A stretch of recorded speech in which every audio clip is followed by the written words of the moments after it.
Hello student, आज हम class 9 science की वर्कशीट 65 को डिस्कस करेंगे।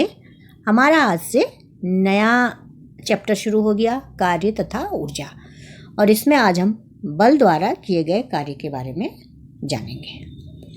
देखिए, डे टू डे लाइफ में हम बहुत सारा काम करते हैं ना, पढ़ते हैं, लिखते हैं, है ना, सोचते भी हैं कि हमारे पेपर होने वाले हैं, कब होंगे, क्या हमारी तैयारी है, अपने भविष्य की बातें सोचते हैं, बातें करते हैं दोस्तों से। फिर मन नहीं लगता तो थोड़ा मनोरंजन करते हैं, टीवी देखते हैं, फिल्म देखते हैं, तो बहुत सारी तरह के काम हम करते हैं। तो क्या ये सारे काम विज्ञान की भाषा में काम है या नहीं है? तो यहाँ ये बताया गया है कि वैज्ञानिक रूप से कार्य की संकल्पना आम रूप से कार्य की संकल्पना से अलग होता है। मतलब ये सारी चीज़ें विज्ञान की भाषा में काम नहीं है। भले हमने इसमें बहुत सारी एनर्जी अपनी लगाई हो, लेकिन ऊर्जा खर्च करने के बावजूद ये काम की श्रेणी में नहीं आता है विज्ञान की भाषा में। तो विज्ञान की भाषा में काम किसको कहते हैं? यदि एक बल के लगने पर किसी वस्तु की विरामावस्था अथवा गति की अवस्था में परिवर्तन आए तो हम कहेंगे कि उस बल द्वारा कुछ कार्य हुआ है। अब समझ जाइए कि खाना पीना, सोना, उठना, लिखना, सोचना, बातें करना, ये सब काम की श्रेणी में नहीं आते विज्ञान की भाषा में। विज्ञान की भाषा में काम तभी हुआ माना जाएगा जब किसी वस्तु पर कोई बल लगा और उसकी स्थिति में परिवर्तन आ गया। वस्तु की स्थिति में परिवर्तन आ गया। वस्तु यदि विरामावस्था में है तो वह चलने लगी तो काम हुआ, या फिर गति की अवस्था में है और रुक गई तब काम हुआ। मतलब उसकी अवस्था में परिवर्तन होना चाहिए। इसके लिए शर्त यहाँ लिखा हुआ, एक नियत बल द्वारा कार्य होने के लिए परिस्थितियाँ क्या हैं? वस्तु पर सबसे पहले तो कोई बल लगे, और बल लगने के बाद वस्तु विस्थापित हो, यानी उसकी जगह बदले, विराम अवस्था से गति की अवस्था में आ जाए या गति की अवस्था से विराम अवस्था में आ जाए, यानी कि विस्थापन होना जरूरी है। अब एग्जाम्पल दिया हुआ है, उदाहरण जहाँ हम काम करेंगे तभी काम होना नहीं माना जाएगा। पहला तो एक स्थिर दीवार को धकेलना। अब ये दीवार है ना, दीवार को आप धक्का लगा रहे हैं, पसीने पसीने हो रहे हैं, कह रहे हैं बहुत मेहनत लगी, है ना, बहुत एनर्जी खर्च हुई, लेकिन विज्ञान की भाषा में वो काम नहीं है, आपने कोई काम नहीं किया। एक विद्यार्थी का अपने बस्ते के साथ खड़े रहना, आपने बैग टांगा हुआ है, आप खड़े हैं, तो आप खड़े खड़े क्या होगा, आपकी एनर्जी तो लग रही है, आप थकेंगे, लेकिन साइंस ये कहेगा कि आपने कोई काम नहीं किया, क्योंकि यहाँ पर विस्थापन नहीं हो रहा। सिनेमा देखना, बातें करना, ये सभी काम की श्रेणी में नहीं आते हैं। क्यों? क्योंकि इन सब में भी बल लगने के बाद विस्थापन नहीं हुआ है। इस तरह का कुछ भी यहाँ नहीं हुआ है, इसीलिए ये काम की श्रेणी में नहीं है। एक बल द्वारा किए गए कार्य का गणितीय परिमाण। अब देखिए, ये बहुत ही इम्पोर्टेंट है। एक बल द्वारा किया गया कार्य जो है वो W से सूचित करते हैं ना, W वर्क WOR के लिखते हैं ना इंग्लिश में, तो इसीलिए W उसका ले लिया गया। एक बल द्वारा किए गए कार्य का परिमाण वस्तु पर लगे बल और उस पर हुए विस्थापन द्वारा प्रदर्शित किया जाता है। मतलब कार्य W जो है वो बराबर क्या होगा? वस्तु पर लगे बल और बल द्वारा हुआ विस्थापन, इनके गुणनफल के बराबर होगा। देखिए, ये चीज़ ही लिखा हुआ है, बल गुने विस्थापन। अब बल को फोर्स F से सूचित किया गया है और विस्थापन डिस्प्लेसमेंट होता है, यहाँ S से सूचित किया गया है, तो आपको यहाँ S लिखना है, F × S। जब किसी वस्तु पर बल किसी कोण से लगता है तब किया गया कार्य हो जाता है Fs cos थीटा। अब ये देखिए, यहाँ पर विस्थापन की दिशा बताई गई है और कोण से, यहाँ से कोण देखिए, कोण से बल लग रहा है इस तरीके से, तो यहाँ पर कार्य की गणना कैसे होगी? Fs cos थीटा से होगी। अब ये बताया गया है कार्य जो है वो एक अदिश राशि है। अदिश यानी अदिश, दिशा नहीं, यानी इसमें सिर्फ परिमाण होगा, कितना कार्य हुआ, है ना, कितने न्यूटन, 10 न्यूटन, 20 न्यूटन, है ना, लेकिन कोई डायरेक्शन नहीं होगी, कोई दिशा नहीं, उत्तर की तरफ कार्य हुआ, दक्षिण की तरफ कार्य हुआ, ये यहाँ पर नहीं है। इसीलिए इसको अदिश राशि माना जाता है। ये भी खाली स्थान भरने के लिए आता है। कार्य डैश राशि है, अदिश या सदिश जो भी उसमें ऑप्शन में होगा आपको सही भरना है। कार्य का मात्रक है ना, कार्य का मात्रक होगा न्यूटन मीटर, जिसको जूल भी बोलते हैं। आपको ये भी याद रखना, वेरी इंपॉर्टेंट। 1 जूल, यदि 1 न्यूटन द्वारा किसी वस्तु को 1 मीटर विस्थापित किया जा सके तो उस पर किए गए कार्य की मात्रा को 1 जूल कहते हैं। 1 जूल की ये डेफिनेशन है, बहुत इंपॉर्टेंट है, यानी सबको इसमें याद रखना। सबको एक एक मानते हैं, यूनिट के लिए होता है ना। तो कोई वस्तु है जिस पे फोर्स कितना लगाएं, ये आपकी डेफिनेशन है ना। इसमें बल जो है हमने 1 न्यूटन लगाया और विस्थापन कितना हुआ 1 मीटर है ना। बल लगाया 1 न्यूटन, विस्थापन हुआ 1 मीटर, तो उस कार्य को हम 1 जूल कहेंगे कि यहाँ पर 1 जूल कार्य हुआ। इसको अच्छे से याद रखना है आपको।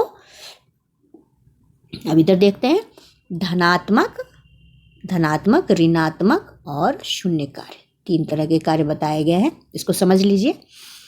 यदि वस्तु पर लगने वाले बल और उसके विस्थापन की दिशा समान हो तो उस परिस्थिति में कार्य धनात्मक होगा। यानी एक यहाँ हमने एक बच्चा है, मान लीजिए यहाँ एक बच्चा है और यहाँ एक खिलौने वाली कार है, और बच्चा जो है खिलौने वाली कार को अपनी तरफ खींच रहा है। यहाँ उस कार पर बल लग रहा है ना, फोर्स लग रहा है। तो अब देखिए बच्चे की तरफ ही वो कार जो है आ रही है। क्यों? क्योंकि बच्चे की दिशा में ही बल लग रहा है, इसी दिशा में बल लगाया जा रहा है।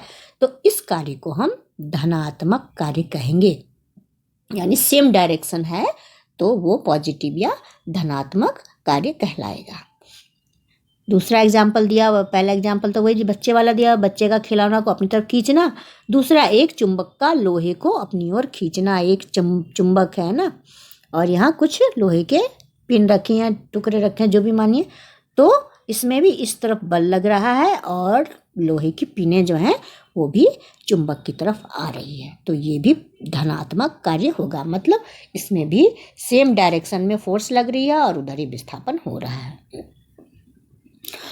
दूसरा है ऋणात्मक कार्य। ऋणात्मक कार्य में क्या है, यदि वस्तु पर लगने वाले बल और उसके विस्थापन की दिशा एक दूसरे के विपरीत हो तो उसको ऋणात्मक कार्य कहते हैं। जैसे कि चलती हुई कार में ब्रेक लगाना। एक कार चल रही है तो उस पर जो बल लगा उससे जो कार है, उससे कार क्या हो गई, आगे बढ़ने की बजाय रुक गई, है ना, स्टॉप हो गई। तो यहाँ पर क्या हुआ, ये बल जो है वो नेगेटिव कहलाएगा, ऋणात्मक बल कहलाएगा, क्योंकि उसकी दिशा विपरीत है और वो ऑब्जेक्ट को रोकने का काम कर रही है। जैसे गोलकीपर वाला उदाहरण है, गोलकीपर फुटबॉल को रोकना, है ना। मान लीजिए यहाँ गोलकीपर है, ये गोलकीपर है और इधर से बॉल आ रही है, तो ये क्या कर रहा है, बॉल आ रही है इधर और गोलकीपर अपना फोर्स जो है इधर लगा रहा और यहाँ आकर के बॉल रुक जाती है। तो इसका मतलब हो गया कि यहाँ कैसा कार्य हुआ, यहाँ ऋणात्मक कार्य हुआ। गोलकीपर ने जो बल लगाया उससे फुटबॉल आगे की ओर नहीं बढ़ी बल्कि वो रुक गई, तो ये इसलिए ऋणात्मक कार्य कहा जाएगा। अब तीसरा क्या है, एक बल द्वारा किया गया कार्य शून्य कब होता है, शून्य भी होता है कार्य। तो शून्य तब होगा जब यदि बल द्वारा वस्तु की अवस्था में कोई परिवर्तन ना आए, है ना। मान लीजिए कोई भारी सा पत्थर रखा हुआ है और आप इस तरफ बल लगा रहे हैं, लेकिन पत्थर इतना भारी है कि आप इसको हिला भी नहीं पा रहे हैं। आप परेशान हो गए, पसीने पसीने हो गए, आपकी बहुत सारी एनर्जी लगी, लेकिन चूंकि पत्थर पर ये जो स्टोन है इसका कुछ भी चेंज नहीं हुआ, इसकी अवस्था में कोई परिवर्तन नहीं हुआ है, इसीलिए यहाँ पर कार्य शून्य कहलाया जाएगा, यहाँ शून्य कार्य हुआ। दूसरा है विस्थापन एक दूसरे से समकोण पर हो, मतलब जो आपको ऊपर एक बताया गया था, यहाँ चित्र भी बना हुआ था, और दूसरा भी है समकोण पर का उदाहरण है, पृथ्वी के चारों ओर चक्कर लगाता एक उपग्रह और कुली के सर पर बोझा। पहले कुली के सर पर बोझा समझते हैं कि कुली के सर पर बोझा है, तो यहाँ पर कोई भी कार्य किया हुआ नहीं माना जाएगा, जीरो माना जाएगा, क्योंकि बोझा तो है सिर पर, लेकिन वो जो सामान रखा हुआ है सूटकेस है या कुछ भी है उसमें कोई डिस्प्लेसमेंट नहीं है, तो वो हो जाएगा 0। ठीक है। और दूसरा है पृथ्वी के चारों ओर, मान लीजिए यहाँ ये पृथ्वी है और इसके चारों ओर जो सर्कुलर पाथ में है ना, सर्कुलर पाथ में कोई उपग्रह चक्कर लगा रहा है, तो इसमें क्या होगा कि जो एक आप जानते हैं गुरुत्वाकर्षण बल भी लगता है ना, पृथ्वी लगाती है गुरुत्वाकर्षण बल, तो जो पृथ्वी का गुरुत्वाकर्षण बल सैटेलाइट पे होगा वो इसके परपेंडिकुलर यानी कि लंबवत होगा। लंबवत होने के कारण ये एक दूसरे से समकोण बनाएंगे और इसलिए यहाँ पर कार्य शून्य माना जाएगा। इस तरह से दोनों ही परिस्थितियों में कार्य को शून्य माना जाएगा। अब इसके क्वेश्चन आंसर देख लेते हैं हम। पहला प्रश्न है, परिभाषित कीजिए किया गया कार्य और 1 जूल कार्य। दोनों की परिभाषा लिखनी है, डेफिनेशन लिखनी है, आपकी वर्कशीट में बहुत अच्छे से दिया हुआ है। एक बल द्वारा किए गए कार्य का परिमाण वस्तु पर लगे बल और उस पर विस्थापन द्वारा प्रदर्शित किया जाता है, जो बल और विस्थापन के गुणनफल के बराबर होता है। W बराबर F यानी कि बल और विस्थापन यानी SF इंटू S। तो आपको ये डेफिनेशन लिख देनी है। दूसरा है 1 जूल की परिभाषा लिखिए। यदि 1 न्यूटन बल द्वारा किसी वस्तु को 1 मीटर विस्थापित किया जा सके तो उसके कार्य की मात्रा 1 जूल होती है। इसका 1 न्यूटन इंटू 1 मीटर हो जाएगा 1 जूल के बराबर। तो आप इसको लिख देंगे। दूसरा है वैज्ञानिक रूप से कार्य होने की परिस्थितियां या दशा बताइए, मतलब कंडीशन बताने।